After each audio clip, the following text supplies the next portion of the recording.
Stephen Mansfield, New York Times bestselling author and speaker. Doug Tenaple, I'm the creator of Earthworm Jim. Tweet Groups. I'm Victor Dweck. Joseph Carter, I'm the Mink Man. This is Dave Baker from Forged in Fire. This is Leah Morgan. I'm a comedian, and this is why you should never Never. Not ever. Don't waste your time. Oh, you really should. listen to those darling, yummy Reverend and the Reprobate.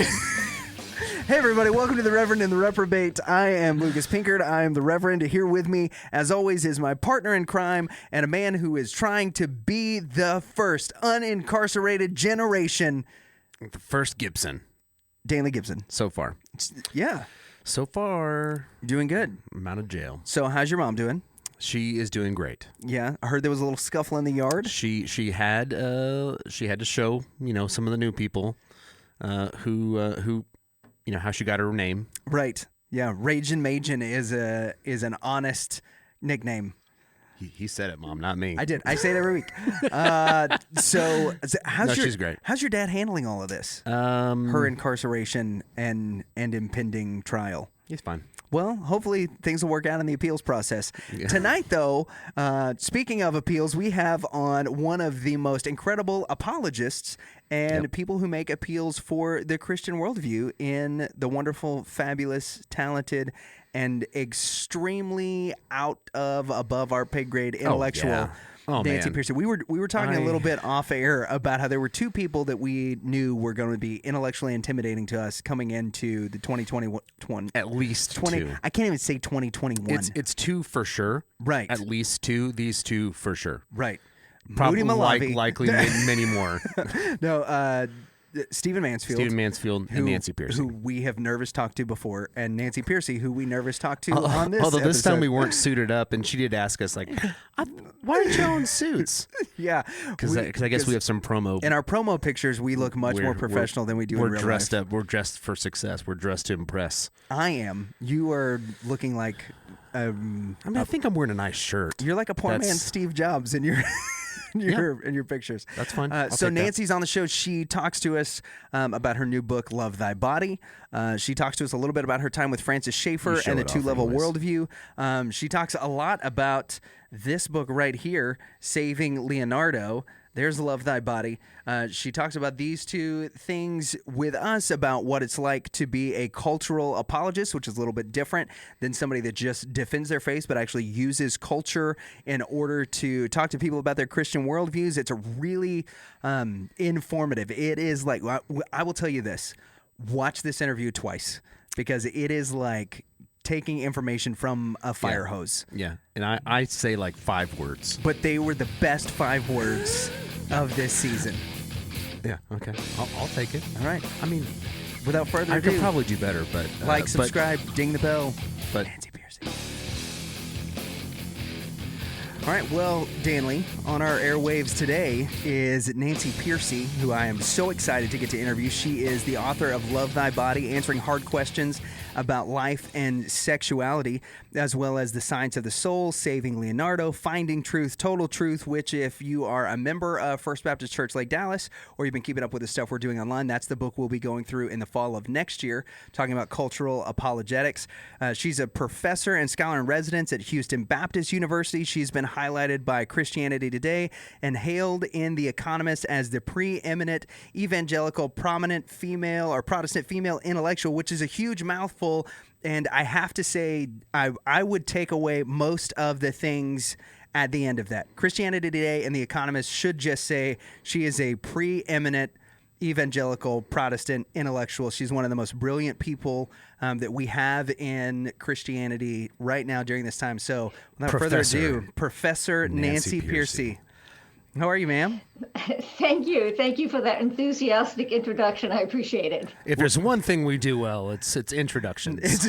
The rest of this is just going to be off the rails. Man, I cannot thank you enough, Professor Pearcey, for your contribution to my congregation, my personal education through your books. A lot of the studies that we do are based off of a lot of the cultural apologetics that you talk about and that you practice. Much of what you write is based off of Francis Schaeffer's work. And so before we get too far into your books, I know that you studied under Dr. Schaffer for a while, and I was wondering if you could give us a quick education on the two-story principle that you talk about specifically in Chapter 1 of Love Thy Body that Dr. Schaffer developed and that you continue to build upon so that we can have a good foundation for the rest of our conversation. Yeah, this was certainly one of the most important themes that I got when I studied at L'Abri. I don't know if you know this, but I actually became a Christian at L'Abri. Oh wow! Because I went there as an agnostic. I was raised Lutheran, and I say Lutheran rather than Christian, because I don't know if you know this, but Scandinavians are all Lutherans, just like Italians are all Catholic. You are? It's a very ethnic thing. So it was about in high school, about halfway through high school, I started asking questions about, how do we know Christianity is true? And that's all I was asking. I'm going to a public high school, all my textbooks are secular, all my teachers are secular. And so I just started asking, how do we know Christianity is true? And unfortunately, none of the people in my life, none of the adults in my life had any answers to that. There wasn't a lot of apologetics back then. I asked a Christian college professor, why are you a Christian? And he said, works for me. Oh, wow. That's it. Yikes. I had a chance to talk to a seminary dean, and I thought I'd get something more substantial. And all he said was, don't worry, we all have doubts sometimes. So with that kind of Does response... anyone have any answers anytime? Yeah, no kidding.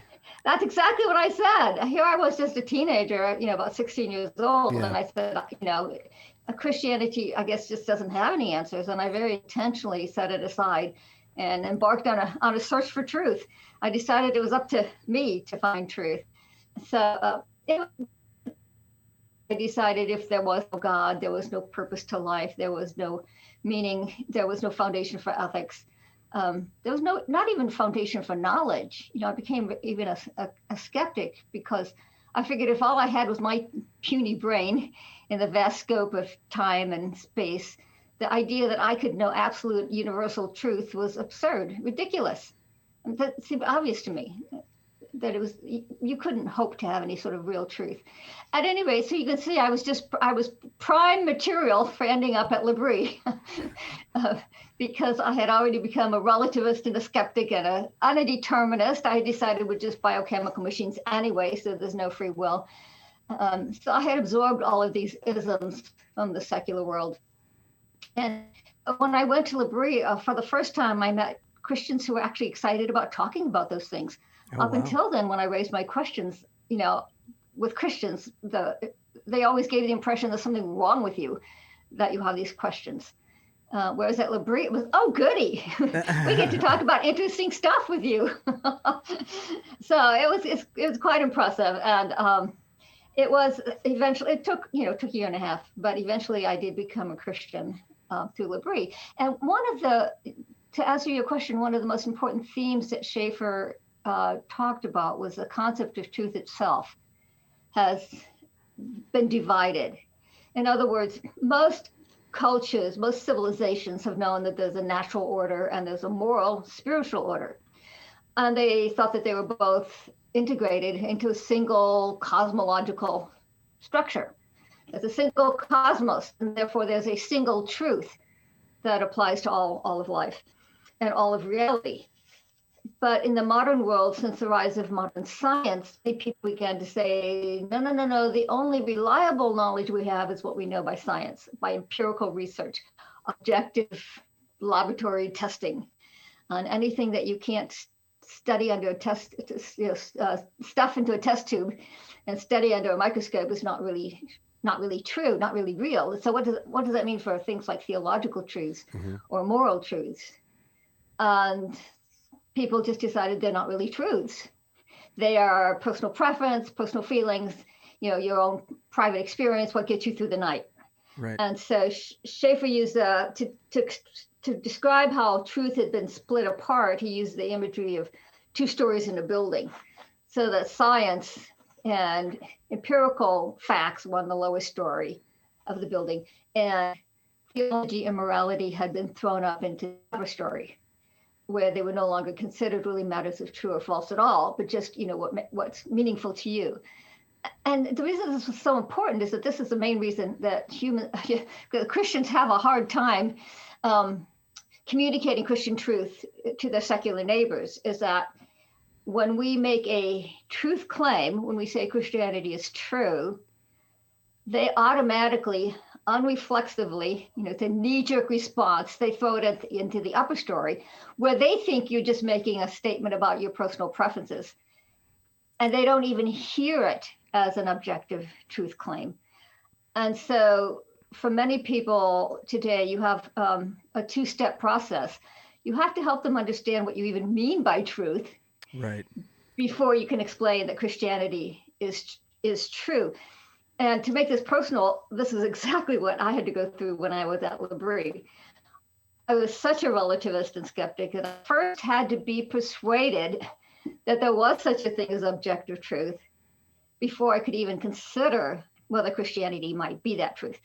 So that's why it's such an important concept, because it really affects our ability to communicate Christianity with secular people today. So what can, we as pastors, as parents, as educators, what can we do to help, especially children and young Christians, build a proper foundation for truth, not just for them to be able to share with their friends, but also for themselves, because they are going to be in this secular culture where they're going to be told that, your truth, my truth, that it's all relative. What can we do to help build a foundation of solid biblical Christian worldview truth? Yeah, well, we have the same division in the Christian world to some degree. We just call it the sacred secular split. Right. But it has a lot of the same impact. In other words, we tend to think that Christianity applies to the sacred realm, to Sunday, to church, to Bible study, to our prayer meeting. But we often don't really know how to apply Christian truth to the rest of life, to what we do politically, to what we do at our jobs, to what we do with our leisure time. We don't look a whole lot different from the rest of the world. So I think the first step is to really help people overcome the sacred secular split. And I have to tell you, that's the whole theme of my book, Total Truth. It's how to climb out of the sacred secular divide and really understand how Christianity applies to all of life. And to tell you the truth, I'm kind of surprised to find that that message is more needed today than it was when I wrote the book. Yeah. I'm teaching at a Christian college now, and it's very hard to help Christians realize that Christianity is not just for what you do in your prayer meeting in your dorm, but that it actually applies to all of the subject areas that we study at the university. So that's the first step, I would think, is get out of when people talk about a Christian worldview, often that's what they mean. They mean get out of the sacred secular split and realize Christianity is meant to be a way of viewing the entire world. That's what worldview means. Yeah, that's been so. The week that we're recording this, because this will actually air in a few weeks, there is a release of a shoe that is called the Satan shoe, which was a group of people that took a shoe from a shoe company. We'll leave them out of it because there's a pending lawsuit. It looks like a cease and desist letter was issued this afternoon, and they've taken it and had made it. They put a pentagram on the tongue piece and actually used a scripture way out of context in order to rationalize the shoe.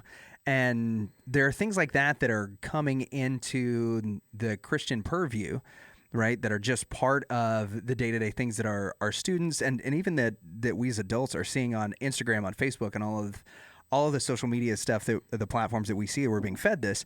And those are areas where the secular view is pushing itself into every little bit of what we do. If it can be pushed onto our shoes, which now contain like 1 drop of blood from the manufacturer, is what this actually has in it.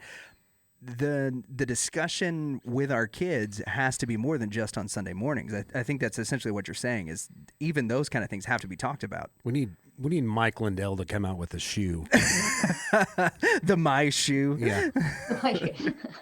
I'm sorry about that. It might be good to get back to your original question, which was questions that I cover in my book, Love Thy Body, because Right. that's really being pushed everywhere as well. In fact, the Equality Act has already been passed by the U.S. Senate, by the U.S. House, and it's now being considered by the Senate.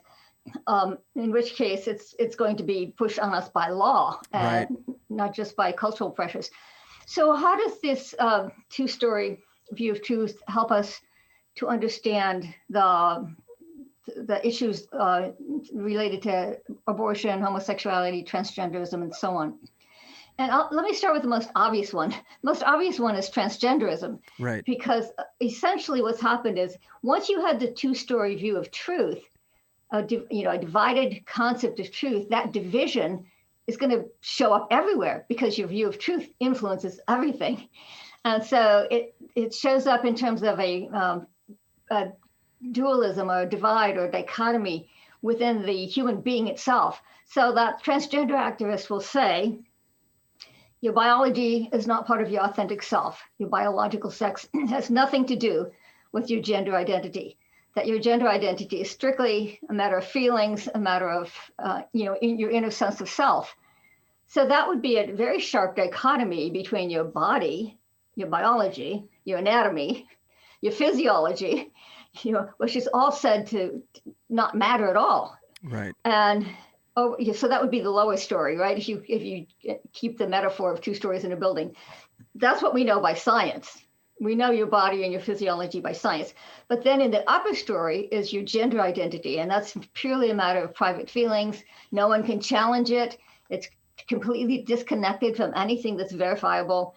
So it's the two-story divide applied to the human being, where what we know by science is the body, but your true self, your authentic self, is in the upper story, where it's completely postmodern, disconnected from any physical reality. So that would be an example where this two-story divide, of course, it goes much further than Schaffer realized, because he didn't have issues like transgenderism to deal with. But it turns out that it's extremely helpful in understanding what the secular world is saying on these issues like transgenderism. Yeah, that is the crux of Love Thy Body. One of the things that I think is interesting is the way that this one thing applies to so many different areas. You mentioned abortion, transgender, same-sex attraction, but also the idea of geriatric euthanasia, which, if anybody has read How Should We Then Live, it's one of the things that Schaffer talked about was both abortion and geriatric euthanasia as an issue that could happen if we continued in this line of thought and in this way of thinking.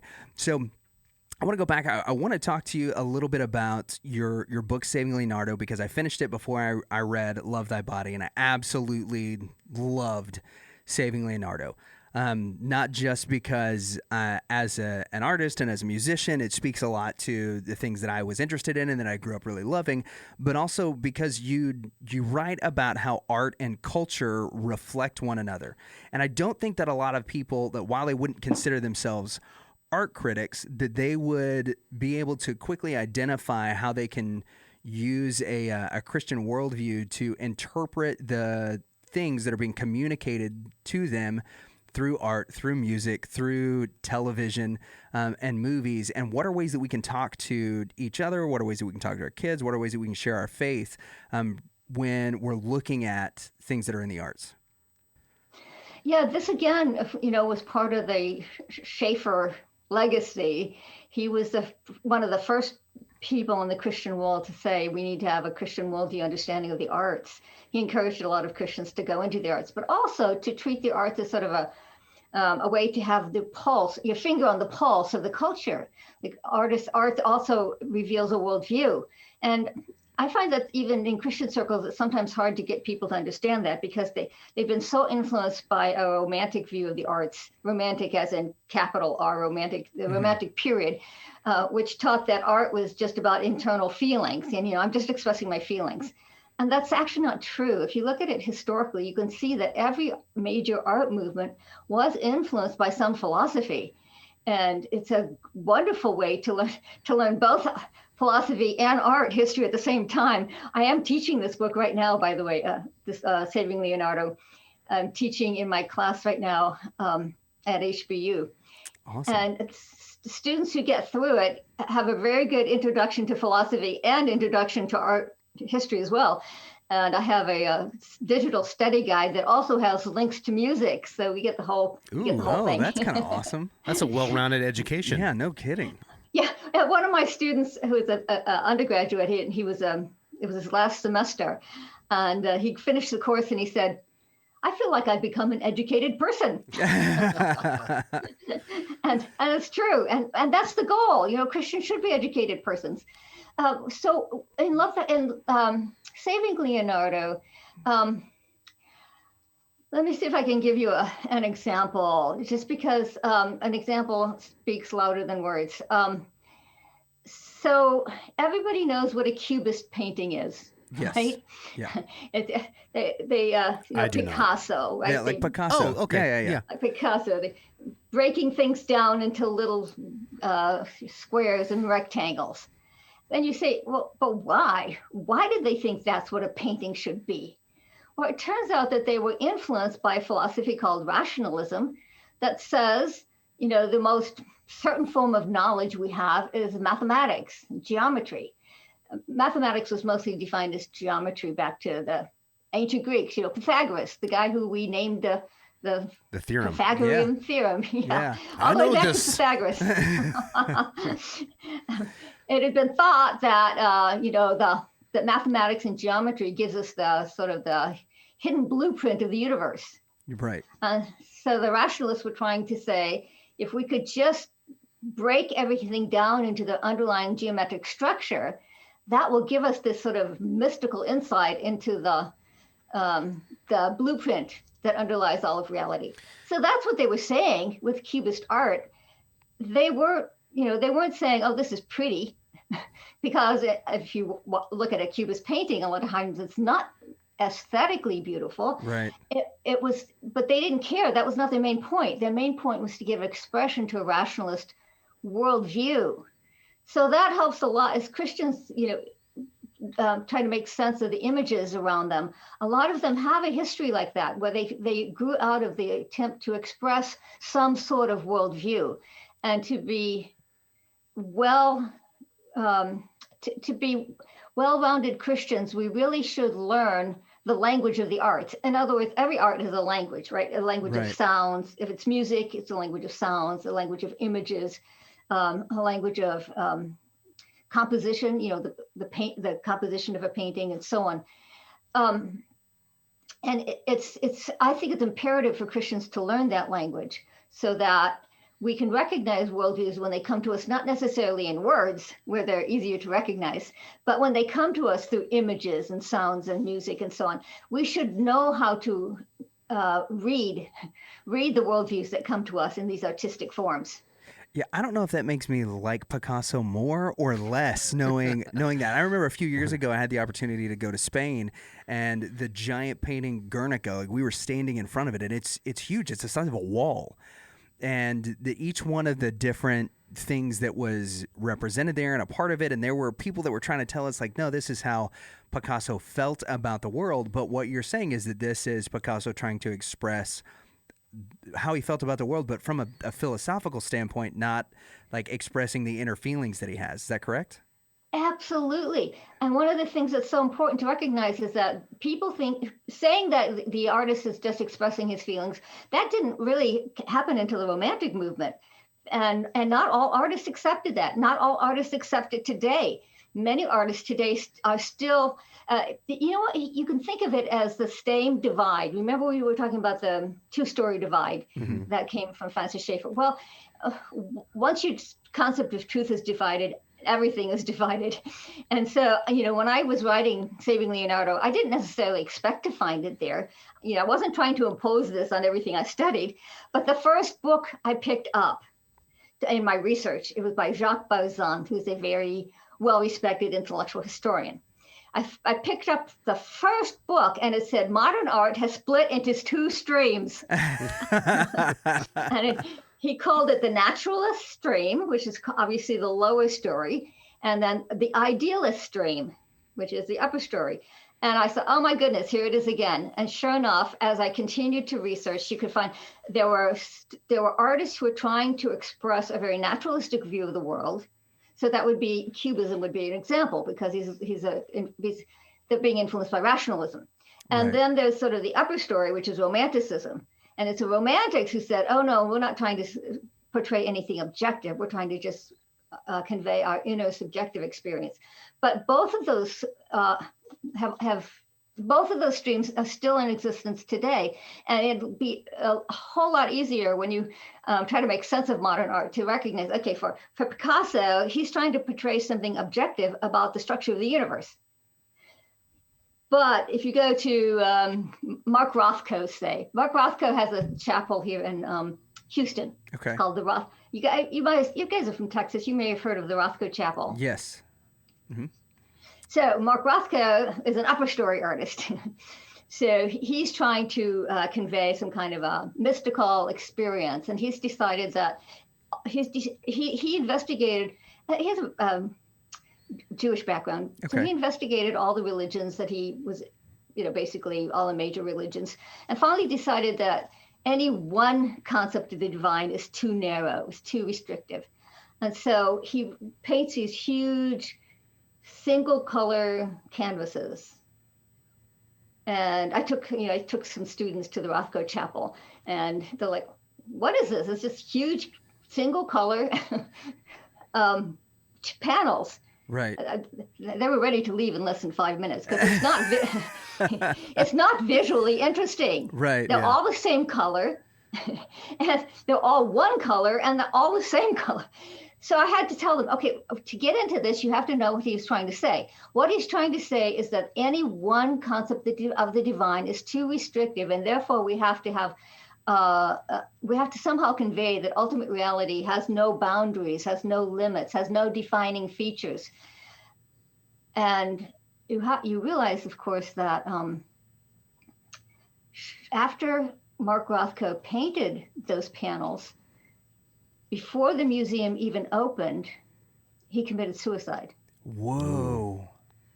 Because a concept of the divine that is impersonal and completely undefined is not enough to answer the need of the human heart. The person who commissioned the paintings was asked, what are they about?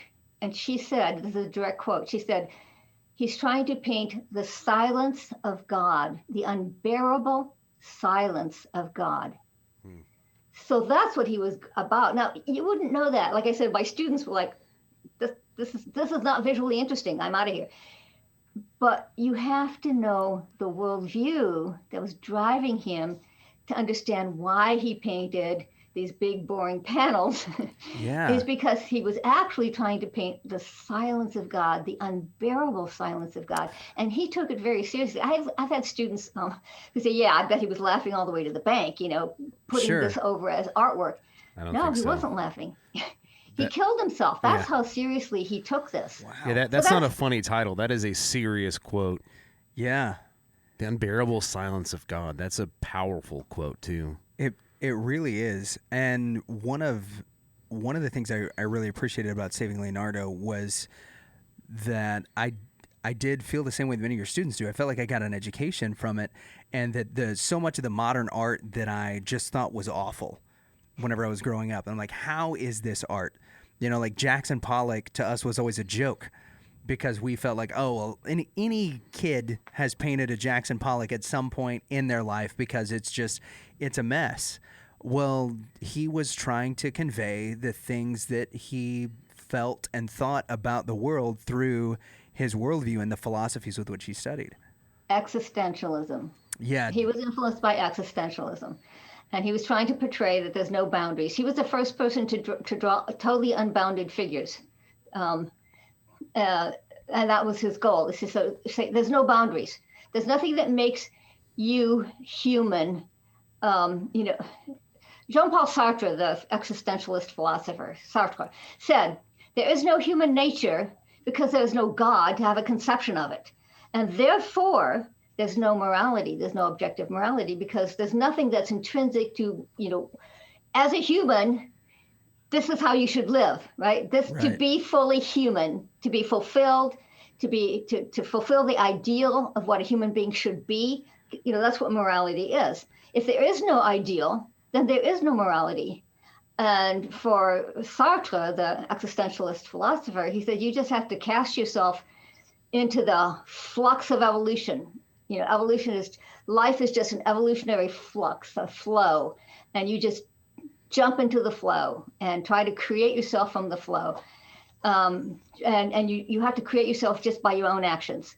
And that's why Jackson Pollock was called an action painter, because Sartre said, there is no God, there's no God to define who you are. So you have to define who you are by your actions. And it's no mistake. It's not an accident. It's not a coincidence that style of painting was called action painter, because he was trying to, by the sheer flow of the paint, remember, he's just dripping and flowing the paint. He's not even, if you know Jackson Pollock, that wasn't he's even trying. He's not portraying images or objects at all. It's just the flow of the paint. So you see how, in a way, by showing just sheer flow of paint, he was saying life is just the sheer flux, the evolutionary flux, and you enter into it by your action. So once you know the background, it's a very explicit expression of existentialist philosophy. Wow. So looking at the way that your work's kind of intertwined with Saving Leonardo, and especially with Love Thy Body, which is, I believe, your most recent, and the one that is influencing a lot of the ways that we do things at our church in particular, is where do you think that those two things come together? How do you think that the art of today is pushing people to devalue their bodies and make that separation between who they are mentally and emotionally from who they are biologically within God's created order? Oh, yeah, I'm glad you put it that way, because what I find that Christians have a hard time, with my most recent book, Love Thy Body, it's called Love Thy Body because of what you just said. I'm trying to help people to realize that the Christian answer hinges on having a higher view of the body, and that helping them to see that the secular view actually has is a profoundly disrespectful view of the body. So let me give you the example from homosexuality, since that and transgenderism is sort of the cutting edge. Yeah, those are the two biggest. Yeah. So even my homosexual friends will agree that physiologically, biologically, anatomically, males and females correspond to one another, complement one another. That humans are a sexually reproducing species. Yeah. To embrace a same-sex identity, therefore, is essentially to deny that design. It's to say, well, why should my body shape my sense of myself? Why should my biological sex have any say in my moral choices? And so what we have to help people to see is that's a profoundly disrespectful view of the body. It's saying that even though I'm clearly biologically oriented toward the opposite sex, I'm not going to pay any attention to that. That's not going to define my moral choices. That's not going to define my identity. Let me give you an example from a woman who is a lesbian. She's fairly well known, public intellectual named Camille Paglia. Okay. You guys, I'm know familiar her. with Camille, yep. Okay, Camille Paglia. So she's a lesbian. And a feminist, but she's somewhat of an iconoclastic feminist, which is why Christians read her. Right. And she's, for example, she does not think sex is just a social construction. She says, no. Nature made us male and female. Humans are a sexually reproducing species. So then you ask her, well, how do you justify then being a lesbian? And this is her exact words. She said, why not defy nature? Like, nature made us male and female, but why not defy nature? After all, fate, not God, has given us this flesh. We have absolute claim to our bodies and may do with them as we see fit.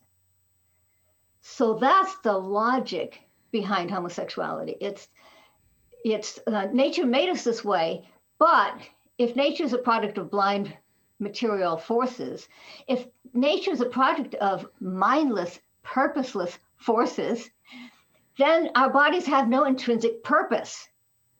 They give us no clue to our identity. They give us no moral message. We may do with them as we see fit. So that drives us even one step further. The ultimate question then at the base of all of these issues is, are we products? Our bodies are part of nature. So is nature a product of mindless, purposeless forces, in which case there's no purpose, no intrinsic purpose that we are morally obligated to respect? Or is nature a product of a loving creator who had us in mind when he created us, who has a purpose for us? And our bodies are therefore the handiwork of God, and we should respect them. And we should take our identity from our bodies. We should, we're holistic beings, and we should take our bodies into account when we decide who we are and how we should live. So that's the ultimate stance is, do we even think nature has value and dignity? And our bodies being part of nature. What's interesting is even secular people are starting to see that this is the issue. I read an interview with a 14-year-old girl who had lived as a trans boy for 3 years. She is identified as a boy at age 11. Oh, wow. And then reclaimed her identity as a girl at age 14. And she said, and these are her exact words, she said, "The turning point came when I realized it's not conversion therapy to learn to love your body." And this was in a very secular, liberal website. Mm-hmm. Had she started hormone replacement or puberty any blockers or anything like that? I think she had done some puberty blockers. I don't remember if she gave all the details in her. She certainly had socially transitioned. Right, socially transitioned as we have a male name and male clothing and so on. But this interview came out after "Love Thy Body" had already been published, but it would have made a great interview. Oh, no kidding. To quote in a book called "Love Thy Body." Right. So even secular people, if you read articles on transgenderism, you're critical of transgenderism, you'll find that even they are starting to say that transgender ideology represents body hatred. And so the message of love thy body and respect your body, that Christianity offers a basis for really respecting who God made us to be. Here's how one woman put it. She lived as a lesbian for several years. I tell the story in Love Thy Body. She lived as a lesbian for several years, and today she's married and has 2 children. Married to a man. You have to say that these days. Right.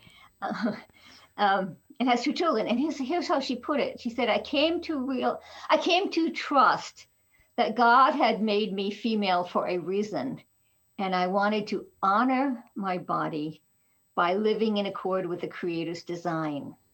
Oh, wow. And that's the kind of language we need to cultivate. Honor my body by living in accord with the Creator's design. Respect my biological sex. Live in harmony with my body as God gave it to me. Trust that my body is a good gift from God. So it's, I think that I have found, when I speak to churches and conferences and Christian schools and so on, the first hurdle that people have to get over is just the language. They're so used to saying, this is wrong, this is a sin, don't do it, and there's something wrong with you. Yeah. If you do. That negative language is so entrenched in their mind that just getting over that and being able to reach out to a secular person or a Christian who's struggling with same-sex identity or same-sex attraction or gender identity, and be able to say, no, the reason we're reaching out to you is because God gave you this body and it is good, and you are meant to live in harmony with your body. I'll give you one more story from the book. His name is Sean Doherty. Yeah, we were going to ask about Sean. You were going to ask about Sean? Yeah. One of my favorite stories in the book, really. I'm glad you were going to ask about it. So he was exclusively same-sex attracted. You have to say that these days because when people change, the first thing critics say is, oh, well, he was never really Yeah. He was never really Right. a homosexual or trans. So he was exclusively same-sex attracted. And this is something I didn't say in the book, and I kind of wish I had. What's interesting about his story is that he grew up in a gay affirming family Okay. and attended a gay affirming church. Oh, wow. So he didn't think there was anything wrong with being homosexual.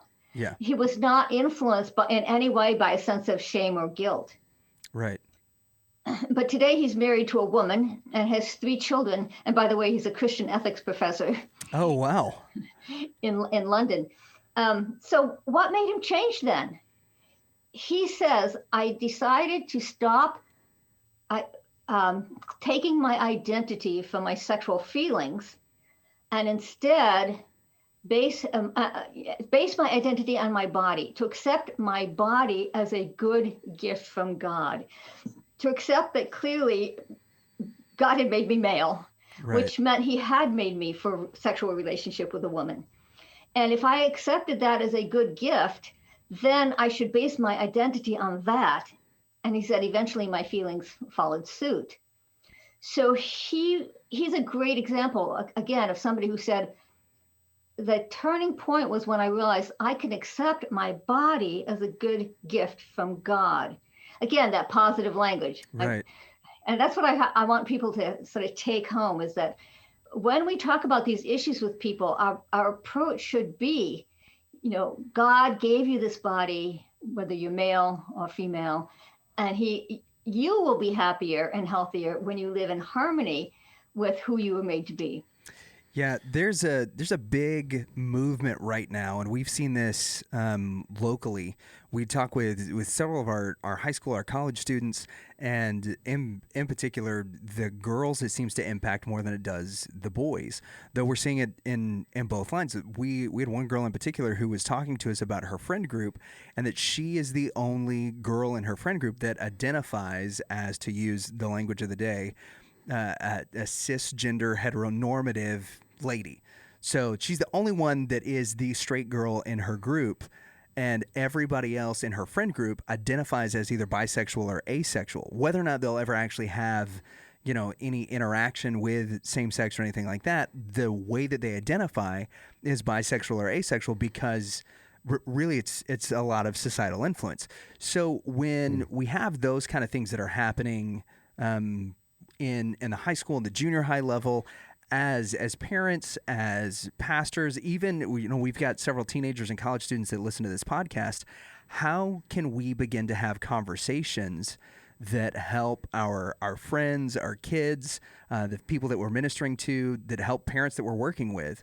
How can we start to have conversations with them about honoring their body and using this type of language versus, what you're talking about before, the sort of negative language that we've been using?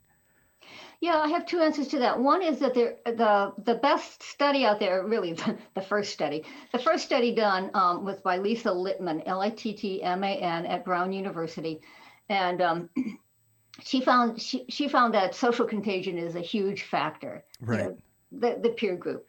You have whole peer groups coming out as trans at the same time. Obviously, you don't have whole peer groups discovering their true, authentic self at the same time. So it's quite clear that there's a lot of social contagion happening. Yeah, I think Abigail Schreier cited that study in her book. Oh, yeah. Yeah. Certainly she did. And the other thing she found out was that 62.5% of the girls who are coming out, and it is mostly girls now,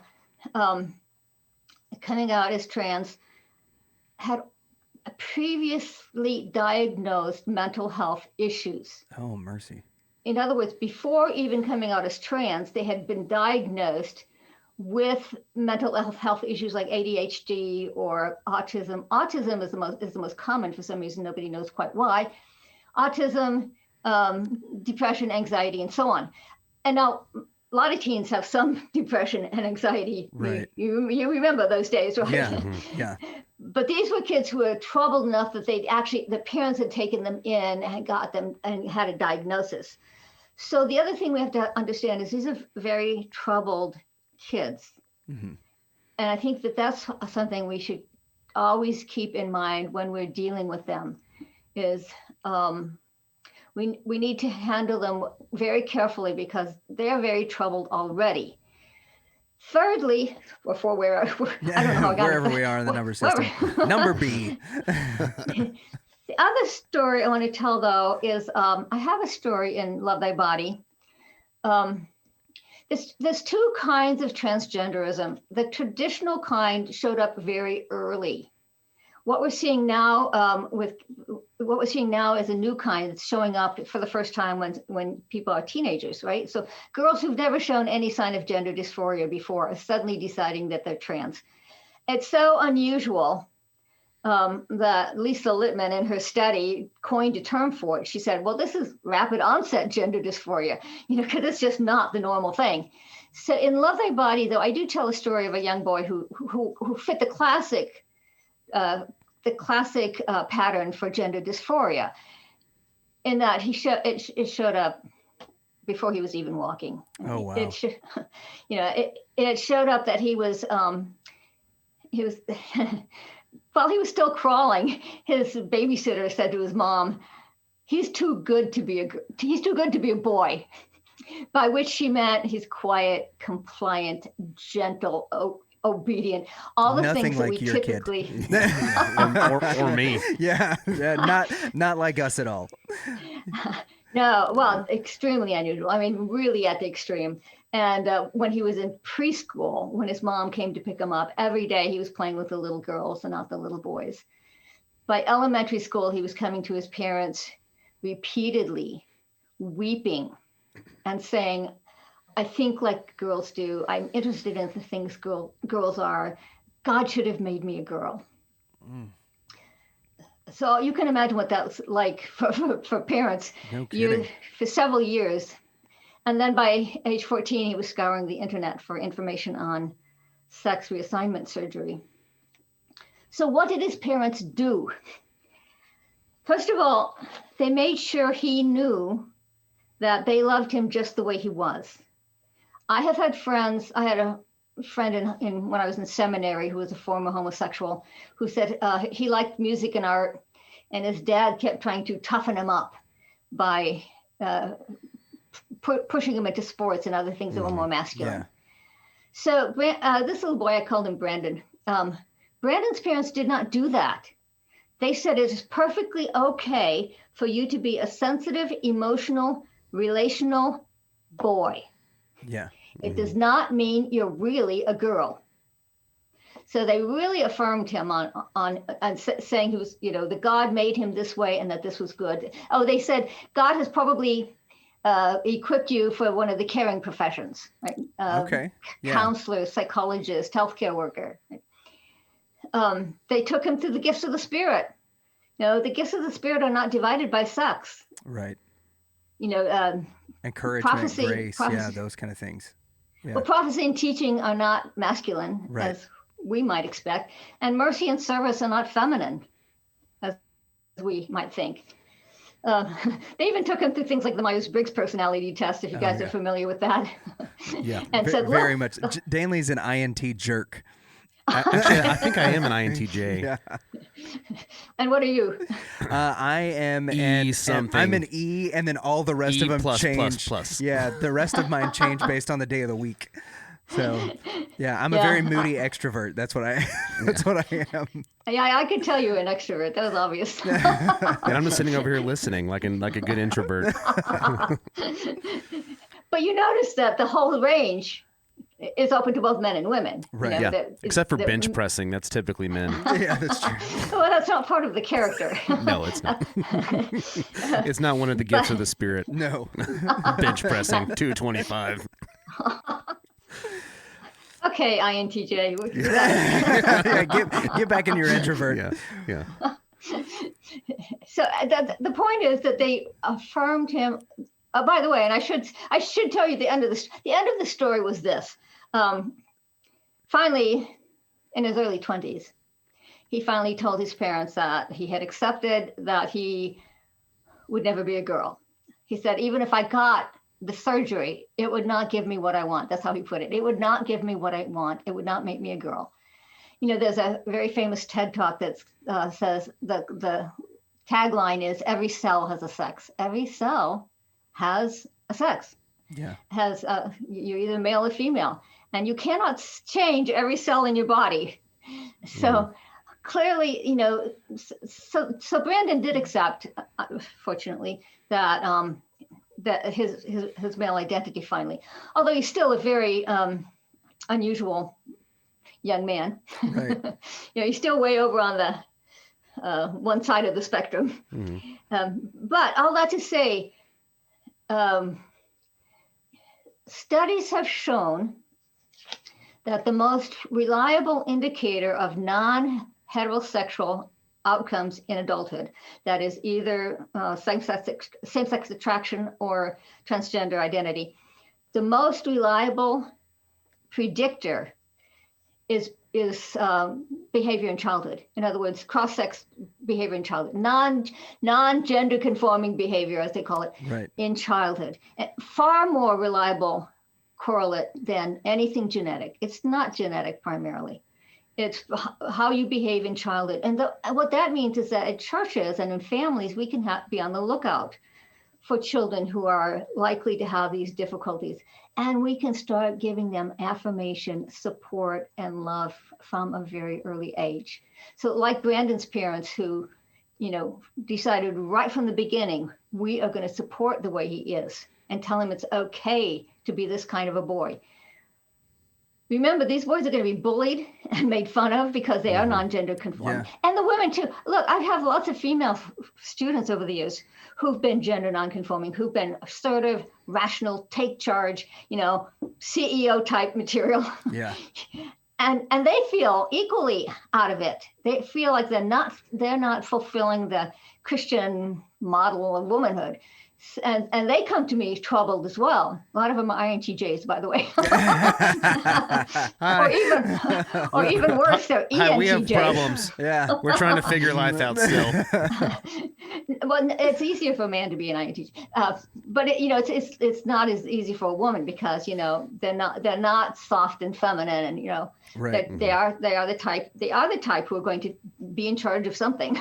Yeah. So anyway, it's on both sides. We need to watch out for the kids who are non-gender conforming, not because there's anything wrong with that, but because they are going to feel bullied. They are going to feel like they're out of step with their peers. And in fact, I was trying to think, at least 3 women I know who are lesbian are INTJs. Really? By the way. Yeah. Because they just don't feel feminine. Mm-hmm. Yeah. They're all mechanics.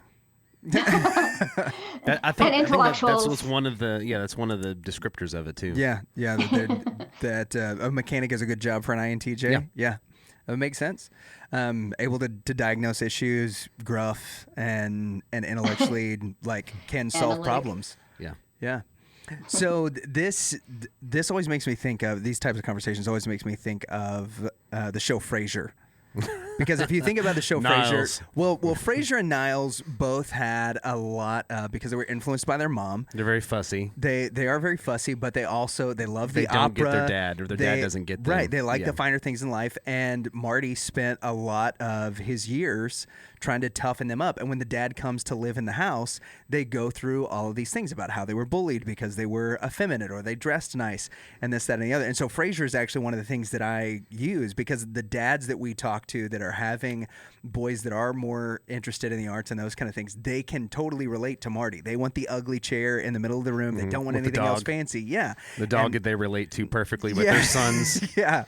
And so that's always an interesting thing to talk about. Well, Professor Pearcey, we want to be respectful of your time. We thank you so much for everything that you've given us thus far. At the end of all of our interviews, though, we've got a few questions now. Your son, who does your bookings, Michael, has been phenomenal. And we don't know if he gave you the heads up on our last segment called Controlled Rowdiness. We sent him some of the questions to make sure that they would be things you would be interested in answering. Even gave him the opportunity to participate a little bit, but he opted out of that one because he said he didn't want blood on his hands for this one. So these questions are just going to be kind of rapid fire. Whatever the first thing is that comes to your head, just give us an answer because we like to end with a little bit of fun. And so our very first question, Daniel, if you'll get us started. You should have given me more time. Yeah. So my favorite scientist, Rick Sanchez, says that school is not a place for smart people. Do you agree with that or not? Largely, yes. There we go. That's a win. All right. Question number 2. What is your favorite Monty Python movie? Well, I think I've only seen one. It was the one with the killer bunny. Oh, yeah. The quest for the Holy Grail. Holy Grail. That's You cannot go I wrong. have a fun follow-up to that. I was watching, I saw, what's the ballet, the Tchaikovsky ballet that you see every Christmas? The Nutcracker. The Nutcracker. Yeah. So I watched the Nutcracker once, and during the big opening scene where there's a party going on, there was a guy sitting over on the toy chest, and on the toy, and I don't think this was scripted. On the toy chest, among the toys was a stuffed bunny. And he started doing the killer bunny routine in the midst of a Tchaikovsky ballet. Amazing. It was hilarious. Oh, what a hero. That's awesome. So as well as being an award-winning author, you're also an accomplished musician, which not very many people probably know. So in the Charlie Daniels Classic, The Devil Went Down to Georgia. The Devil challenges Johnny to a fiddle competition. What do you think your chances would be if the Devil played violin?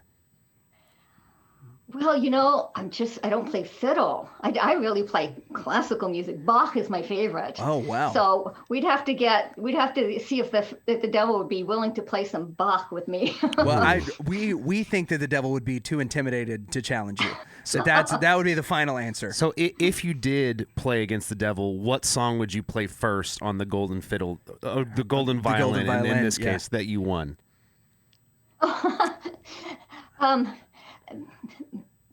Bach's favorite instrument was the organ. Okay. And once he was I don't remember why he was away from his organ. I think it's because he had to accompany the nobleman who was his patron, right, on a vacation. So he's away from his favorite instrument. So he made the violin sound like an organ by playing multiple strings at once. These are called his partitas and sonatas. And they're amazing. They're the best. It's just obviously the absolute best thing out there. I can't play most of them because they're very different. It's very difficult to play multiple strings. Right. So they're like chords, right? So everything's chordal. The whole thing's chordal. Anyway, when I get to heaven, that's what I want to learn how to play. That sounds amazing. It'd be like you and Victor Wooten. Yeah, where he can do all of that cool stuff, and I'm like plucking on one string on the bass. Yeah, that would be absolutely awful. What is your favorite way to tell people that they're wrong? Well, so this is a serious question because you really do need to know how to do this. You always find your common ground first, if you can. Okay. Find common ground first. And then deviate. Find common ground first, and then we both like things that are correct, right? Yeah, we do. You're not there. You're over here. If we both like this, you are here. So Dan Brown famously wrote the Da Vinci Code. You wrote Saving Leonardo. Correct. When do you think that Leonardo made the cryptex? Wait, the cryptex? Yeah. What's that? It's a really dumb movie. That's one of the book. things. Yeah, that's one of the things in the Dan Brown books that Leonardo da Vinci he makes made. a little Rubik's cube cryptex, and he gets a hint on where the next clues are. We'll move past it. Yeah, overall, it's a bad joke. thoughts on the Dan Brown book as far as Leonardo da Vinci goes. Did Dan Brown get it right? Did he get anything right? Yes, that's what we wanted. I'll tell you though, the reason I called it Saving Leonardo, since we're spending a little time on it, is that there was a quote that Francis Schaffer used from. We got our copy right here. Yeah, it's a quote from a. Hers is better. Yeah, it's in the frontispiece. A quote from a Italian philosopher who was writing about Leonardo, and he talks about the anguish and the tragedy of this universal man divided between his irreconcilable worlds. And so since he was one of the first people to experience that two-story truth that became such a potent theme in Schaffer's analysis. Leonardo da Vinci was trapped between kind of the emerging scientific worldview and his artistic worldview. Right. And he did not know how to put them together. That's why the philosopher talked about his irreconcilable worlds. So that's why he becomes sort of the namesake for saving Leonardo. We need to save him from this conflict that he's trapped in. Well, our last question actually has to do with saving Leonardo, and we have several more questions. We have several more questions, but we know we're running out of time. So this is we've got a marketing idea for saving Leonardo. We do a show on Friday nights for it's a live show on some of the new Marvel movies and things that are coming out. So we have this marketing idea for you. We redo the cover of Saving Leonardo, and instead of all of the great pop culture references that you have on there, we just put 4 baby turtles on it, and we market it to comic book stores. What do you think? My son would love it. That's kind of what Michael said, that he loves that idea. Okay, very last question. All right, here we go. Actually, my oldest son was around when the Teenage Mutant Ninja Turtles were actually big. I just love that you know that. So he watched it. He watched it a lot. He was really into it. So that's so awesome. Yeah, we did too. It was a big part of our life for a while. Yeah, and the video games and the action figures and it's good stuff. Mm-hmm. As a professor, here we go. If given the chance to teach at the premier wizarding and witch school, Hogwarts, what house would you be in? Slytherin, Gryffindor, Hufflepuff. Ravenclaw, that was the other one. We're both sure that you'd be the defense against dark arts. You would definitely be the defense against the dark arts teacher. I don't know if you're into Harry Potter at all. Yeah. I like that because I was just talking to some students about the two kinds of apologetics, and the defensive apologetics, where you're answering questions like, how could God send people to hell? I call them the Sunday school questions, not because they're not important, but because that's where you usually encounter them. Young people saying, what does a Trinity mean? And why isn't everyone saved? And so on. And then the more offensive questions like, why is Nietzsche wrong? Why is Marx wrong? Why is Darwin wrong? Those are the ones I like. I like being on the offensive against the secular views. That's the kind of apologetics that gets me excited. I guess because I was so immersed in those thinkers myself. I was so taken in by them when I was young, and so I'm much more interested in the dark arts. Me too. And why Voldemort is wrong. Yeah. So I guess that means Slytherin. Yeah. There you go. Well, Professor Pearcey, thank you so much. Remember, the book is called Love Thy Body, as well as Saving Leonardo. Total Truth is what we'll be studying in the fall. Also, Finding Truth is coming out. How Now Shall We Live is one of her others, which is another great cultural apologetics book. Will the senior citizens and I be studying that in the fall? No, the senior citizens and you will not. Danley's in our senior citizens class, even though he's not of age. So, Professor Pearcey, thank you so much for being on the show. We greatly appreciate it. It was great fun. Thank you. Thanks for inviting me. Yeah. Well. Yeah.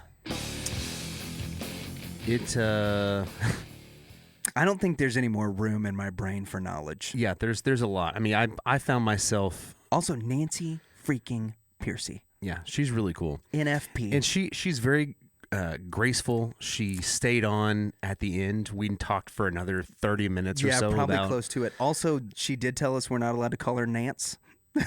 Yeah. We were asking, so is it Professor Pearcey? Is it Nancy? Should we call you Nance? And she goes, Nancy. You can introduce me as Professor Pearcey, and if you want to make it more informal, you may call me Nancy. Yeah. Yes, ma'am. Yes, ma'am. Yeah. Yes, ma'am. Yeah. Boy, it's been a long time since I feel like we've been that outmatched. But I feel. I enjoy speaking with people that have that amount of information. She made so many references to philosophers to artists, and most of them I did not know. I will tell you that there's a lot of those references that she was like, you know who I'm talking about, right? And I could say yes because I read her book, and whenever I came across their name, I was like, well, I got to Google that. Who the heck is this person? And so now when she's like, oh, Jean-Paul Sartre, I'm like, yes, I know who he is. Yeah, because you talked about him and you talked about him in your book, and I had to look him up. Yeah. So there's a lot of things that were like that. Her studying with Francis Schaeffer, I think, is fascinating to me because I do think Francis Schaeffer was well ahead of his time and has turned out to be a little prophetic in the way that he's talked about things. But I loved Professor Pearcey's just her way of explaining things is simplistic enough to where we can understand it. Mm-hmm. And I really enjoyed that. As an INTJ, I'm going to soak and stew on some of the things she said because there was a lot. Like it was a lot. But my favorite part was how to those that do struggle with gender dysmorphia or body dysphoria. Yeah. Some of those, how to direct them, how to help them, was really coming from a place of love rather than a place of, I'm trying to think of the exact words that she said. Well, she said instead of being using positive, it was the negative. It was the negative language, positive language, which to me is coming from a place of love. Right. That God did create you for a purpose and with a plan. Yeah, is different than. Well, you need to quit. You need to quit acting like a girl, or you need to, it's just a different approach. It's different worldview, I think. Yeah. The way to. Well, we've talked a lot on and off the air about our dads and how our dads would be interested in the stupid stuff that we were interested in. Right? If it was a TV show that they'd watch the TV show with us. How many episodes of Teenage Mutant Ninja Turtles, for instance, to reference something from, the things we talked about with Nancy, did our dads watch? How many episodes of... 0. I wasn't allowed to watch it. Okay, there you go. But I mean, like, how many episodes of Batman? How many... Oh, sure. How many bad bands did they listen to that we thought were awesome? Creed. Yeah. Oh, gosh. Good grief. Creed and, Lord knows what else that our dads endured because it was things that we were interested in. I mean, Dad, I just learned this new guitar lick. Yeah, and like... He'd come in and I'd just play the higher lick over and over and over. It's a Creed song. Yeah, well, or it sounded like Groobs playing Under the Bridge. Shout out Groobs, we love you, buddy. But there was so much of that was just rough. And then even more so, like, coming out to our shows.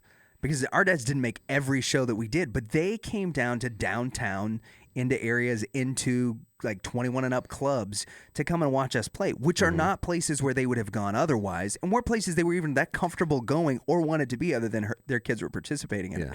Essentially what she's talking about is doing the same thing, just in other areas where you might not have interest. If your kid likes opera, go to the opera. Yeah, just imagine going to like downtown Dallas or to Deep Ellum in 10 years. It's not going to happen. Right.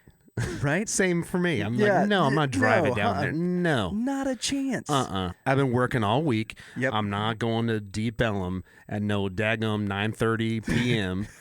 to sit there and listen to a battle. Pacific Playland. Yeah, to listen to some battle of the bands between the 4 high school bands. Yeah, not doing it. It's going to be you guys and Benchmark and Grilled Cheese and Last Babylon, and I'm not interested in going to see it. I would vote for Grilled Cheese just for the name. Yeah, so those are things though that we'll never forget. Because we got that affirmation from our folks.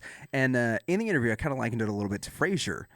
Because that's the big... It was a great reference. That's the big argument that happens in Frasier between the dad and the sons. Mm-hmm. Is it the dad... It's the whole time, too. Yeah. It's how they are versus how he wants them to be. Right. And the mom was attracted to the dad because he was a cop. He was masculine. He was rough around the edges. And the kids were attracted to... He wore flannel. To the mom. Yeah. He liked hot dogs. Wore flannel all the... Yeah, he loved hot dogs. And he had this horrible green chair that was in the middle of like all of these other like modern pieces that were really beautiful that Frasier had in his apartment. If you haven't seen the show, show. It's hysterical. Like Marin, is that her early name? 90s. Marin was Niles' first wife. Maris. Maris. Yeah, Maris was Niles' first wife. She was the and worst. for a long time. And I'm not going to fanboy out for Frasier for very long, but my favorite part was like he kept talking about her for years, and we never got to see her. Never saw her. It was always just, Maris is dealing with this thing right now, and we'll move past it was, and they're playing off of an old Cheers trope where nobody ever saw Norm's wife. That he always talked about Vera, but nobody actually ever saw Vera. That kind of thing, because Frasier was a spinoff off of Cheers. He was on Cheers. For those people who don't know. But the idea with the show is you have this very masculine figure dad and these boys that are very successful, but that are interested in reading classic literature, and they don't drink scotch like he does. They drink sherry, and they go to the opera, and they go spend like $100 on really nice dinners when he just wants to go down to the $8 cheeseburger joint and watch the game. And they have no interest in sports. They have no interest in the same foods, any of those things. But what happens in the show is that the gap is bridged, that they realize that the relationship that they want to have is available to them if they will all suck it up and just spend time with one another. And that's something that we're lacking today in the household and the family in a lot of areas, but also in art and in culture, right? One of the things that's pointed out in Trojan Mouse, which is talking about how Disney is winning the culture war, one of the things that's pointed out is that in most of the Disney movies, for instance, like Moana, right? Moana has to rebel against her dad in order to save everything. Her dad is wanting to protect her, wanting to keep her safe. Very great dad. We don't go past the reef. Right. Very great dad characteristics. But how much more dynamic is that movie if the dad comes to the daughter and says, look, you need to go past the reef. You are our only hope. I have to stay here and do this. I'm terrified that you're going to go. But if this is it, then I'm going to support you and you're going to go. Well, now that whole movie changes. Now Moana has the confidence and the courage, and she's got all of these things that the village is actually depending on her, and that they care that she's out there instead of that she's sneaking the whole time. Well, that can be transferred really easily into these kind of parameters, where if you have a son, like she was talking about Brandon, who identifies with some more effeminate things, right? That maybe if you're a dad that only likes fishing or whatever, and you don't get it. Right? You don't have to get it. You can just sit there with him. And whenever whenever the kid has you watch the Nutcracker and you think that it's terrible, you can just say, hey, you know what? It's not my thing, but I loved that we got to spend time together. I am probably never going to like the Nutcracker, but I loved that. I'm just glad we got to do something together. And that's how our dads were in a lot of, heck, dude, that's how my mom is. I've dragged my mom to more awful concerts and stuff because I wasn't allowed to go alone, that she had to endure for that reason. She didn't like anything, but that was what she said. I'm glad we got to spend time together. You looked like you were really enjoying yourself. And I think that's an important thing that she's putting forth, is that it's that showing that we care, that we really love our kids, that we really love our family members, that we love our friends who are in these situations, not so much that we hate the behavior. Because that's always been the thing, right? Love the sinner, hate the sin. And that's a really cute thing to say at church. And it is an honest saying, but it's not something that's often played out, because we're so focused on the things that we hate that person's doing, that oftentimes what we do is we project that onto them. Like, I can't hang out with you until you do X, Y, and Z, or until you become this person. Well, that's not what our calling has ever been. We're just supposed to love people where they're at. And one of the things that Nancy talks about so much is affirming the things that are truthful within that. So even as an extrovert, there's so much for me to chew on. There's here. a lot. There's a lot. Yeah. Which is why I reverted to Rick and Morty. Yeah, I did. My favorite scientist, Rick Sanchez, which was I thought was a brilliant line. And I'm pretty sure it's one that she didn't get, but I do love that she didn't disagree. She agreed with her with she Rick agreed Sanchez. with Rick Sanchez. Yeah, pretty much. Yeah. Which I will say means that we're probably smart. Yeah. We'll take it. Thank you, that's what Rick Professor told Jerry. Pearcey. Jerry, smart people don't belong in school. That's what she said. Yeah. There you go. don't listen to anything that we're saying. Yeah, don't. Stay in if your parents school. tell you to go to school, stay in school. Don't do drugs. If do you like and have- subscribe. And if you have a grandpa with a portal gun, it's okay to skip school. I don't know what Danley's talking about because I believe in Jesus. So if if you guys will ding the bell, like, subscribe, follow, make sure that you check out Professor Nancy Pearcey. She's got tons of stuff that she's always publishing, not just in her books. She's got some phenomenal books that are there. The links are down in the show notes, but also she's got some incredible things that she's publishing with her university things, the journals and things that she gets published in. She's got a blog that she's constantly updating. Make sure that you check those things out as well. Follow her on Twitter and tell your friends about the Reverend and the Reprobate. If you're listening audio only, Apple Podcasts, Spotify, whatever, Yeah, give 5 us a stars, review. give us a like. We'd appreciate it. Appreciate it. Bye.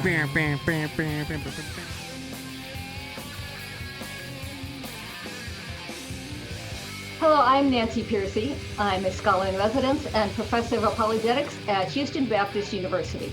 And here's why you should never listen to the Reverend and Reprobate show ever. Stephen Mansfield, New York Times bestselling author and speaker. Doug Tenaple, I'm the creator of Earthworm Jim. Tweet groups. I'm Victor Dweck. Joseph Carter, I'm the Mink Man. This is Dave Baker from Forged in Fire. This is Leah Morgan. I'm a comedian, and this is why you should never Never. Don't ever Not ever. Don't waste your time. Oh, you really should. listen to those darling, yummy Reverend and the Reprobate.